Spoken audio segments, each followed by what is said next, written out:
ஓம் ஸ்ரீ குருப்யோ நமக. தெற்கே சிருங்கேரி, கிழக்கே பூரி, இந்த 2 மடங்களையும் நிறுவுனதுக்கப்புறம் ஆதிசங்கரோட பயணம் எங்க போச்சு தெரியுமா? நேரா இமயமலைக்கு. இன்னைக்கு நாம பார்க்க போறது அவர் வடக்கு திசையில நிறுவுன ஞானத்தின் ஒளிவிளக்கான ஜோதிர்மடத்தோட கதையதான். ஆனா இந்த கதைக்குள்ள போறதுக்கு முன்னாடி ஒரு முக்கியமான கேள்வி. அறிவை விட பக்தி பெரியதா? என்ன நினைக்கிறீங்க? இந்த ஒரு கேள்விக்கான பதில் தான் இந்த முழு கதையோட உயிர்நாடியே. கடைசி வரைக்கும் பாருங்க, உங்களுக்கே புரியும். சரி வாங்க, நாமளும் சங்கரர் கூடவே அவரோட வடக்கு நோக்கிய பயணத்துல போலாம். பூரியில அவரோட சீடர் பத்மபாதரை பீடாதிபதியா நியமிச்சுட்டு சங்கரரோட அடுத்த இலக்கு எதுவா இருந்துச்சுன்னா நம்ம பாரதத்தோட கிரீடமா இருக்கிற இமயமலை தான். அவரோட இலக்கு ரொம்ப தெளிவா இருந்துச்சு.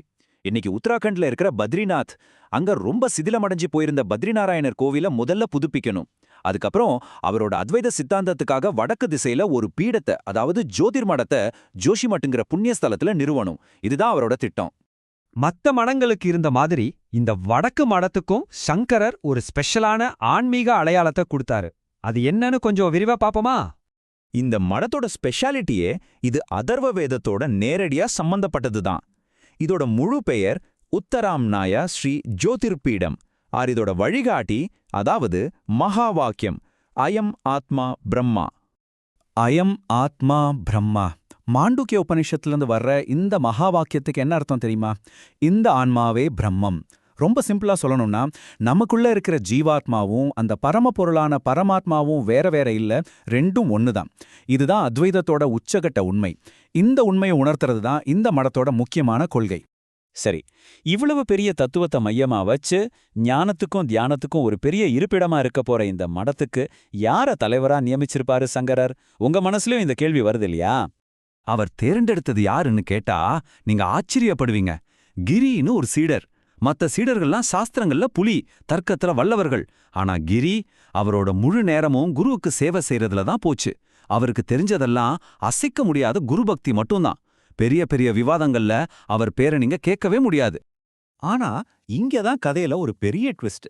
ஒரு சாதாரண சீடரா தெரிஞ்ச அவரை குருவோட அருள் எப்படி ஒரு மகாஞானியா மாத்துச்சுங்கிறதா இந்த கதையோட ஹைலைட். தோடகாச்சாரியரோட உதயம் இங்க இருந்து தான் ஆரம்பிக்குது. ஒரு நாள் சங்கரர் அவரோட சீடர்களுக்கு உபனிஷத பாடம் எடுக்க ரெடியா இருக்காரு. எல்லா அறிவாளி சீடர்களும் வந்துட்டாங்க. ஆனா ஆசிரம வேலைகள்ல இருந்த கிரி மட்டும் இன்னும் வரல. மத்தவங்களுக்கு கொஞ்சம் பொறுமை போகுது. ஆனா சங்கரர் ரொம்ப அமைதியா அவரோட அன்பு சீடனுக்காக காத்துட்டு இருக்காரு. கிரி வந்த உடனே அங்க எல்லாரும் எதிர்பார்க்காத ஒரு அற்புதம் நடந்துச்சு.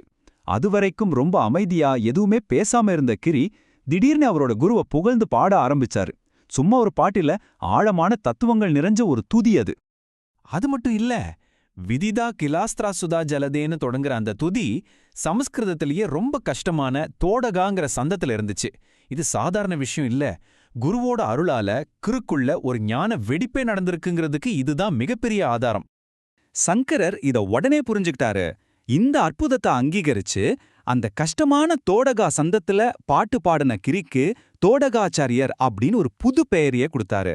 அதாவது குரு பக்தியால ஞானம் அடைஞ்சவர்னு அர்த்தம்.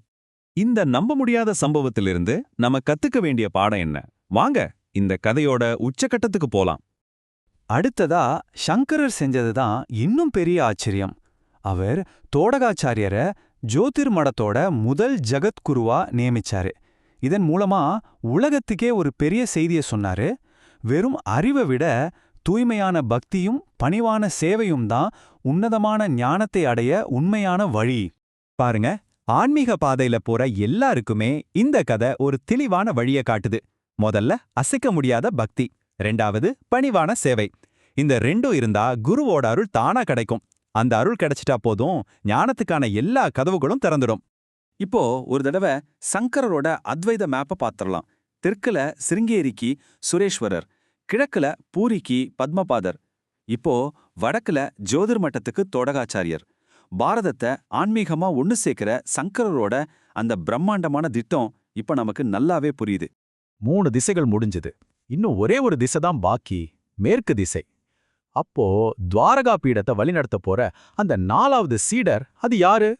இங்க ஒரு முக்கியமான விஷயத்த சொல்லிக்க விரும்புறோம். இந்த பதிவுல நீங்க பார்த்த விஷயங்கள் ஆதிசங்கரரோட வாழ்க்கைய பத்தின ஒரு சின்ன பார்வை மட்டும்தான். இது ஒரு முழுமையான தொகுப்பு கிடையாது.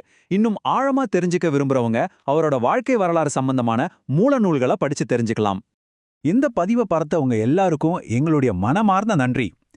ஞான்கோஷ் இது ஆன்மீக ஞானத்தை பல மொழிகள்ல பகிர்ந்துக்கிற ஒரு தளம். நாங்க ஆங்கிலம், ஹிந்தி, மராத்தி, தமிழ், பெங்காலி, குஜராத்தின்னு பல மொழிகள்ல ஆன்மீக ஞானத்தை பகிர்ந்துக்கிறோம். இன்னும் நிறைய மொழிகள்ல கொண்டு வர இருக்கோம். சனாதன தர்மத்தோட காலத்தால் அழியாத பொக்கிஷங்களை ரொம்ப எளிமையா, தெளிவா, அர்த்தமுள்ளதா உங்ககிட்ட கொண்டு வந்து சேர்க்கறது தான் எங்க நோக்கம். எங்க சேனல்ல ஸ்ரீமத் பாகவதம், பகவத்கீதை, மகாபாரதம், லலிதா சகஸ்ரநாமம், தெய்வத்தின் குரல், சௌந்தரிய லகரி, ஆதிசங்கரரோட தெய்வீக அவதாரம், வங்காளம் மற்றும் மகாராஷ்டிரா மகான்கள் பத்தின பதிவுகளை தினமும் பார்க்கலாம். எங்களுடைய இந்த பணி உங்களுக்கு பிடிச்சிருந்தா, மதிப்புள்ளதா தோணுச்சுன்னா மறக்காம ஞான் கோஷ் சேனலுக்கு சப்ஸ்கிரைப் பண்ணுங்க. அப்போதான் நாங்க தினமும் போடுற பதிவுகள் உங்களை வந்து சேரும். இந்த தெய்வீக ஞானத்தை லைக் பண்ணி உங்க குடும்பத்தினர், நண்பர்கள் எல்லார்கிட்டையும் ஷேர் பண்ணுங்க. வாங்க எல்லாரும் ஒன்னா சேர்ந்து சனாதன தர்மத்தோட ஒளிய பிரகாசமா எரிய வைப்போம்.